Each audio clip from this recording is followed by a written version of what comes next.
ದಿನ 1 2 3 4 ವಾರ 1 2 3 4 ಮಾಸ 1 2 3 4 ವರ್ಷಗಳು ಕಳೆಯುವುದರೊಳಗಾಗಿ ಬೆಳೆದು ದೊಡ್ಡವನಾಗುತ್ತಿದ್ದಾನೆ. ಯಾವ ರೀತಿಯಾಗಿ ಎಂದಾಗ ದಿನ 1 2 3 4 ಕಾಲದಲ್ಲಿ ಕಳೆಯುತ್ತಾನ ವಾರ.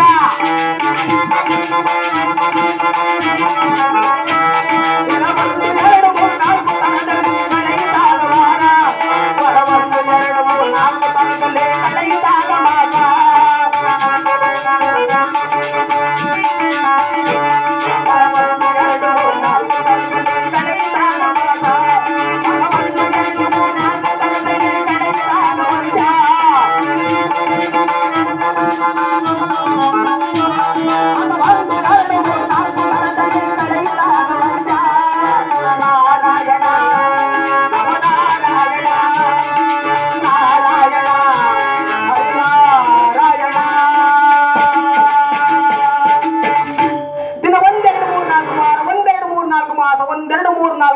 ವರ್ಷಗಳ ಕಳೆಯುವುದರ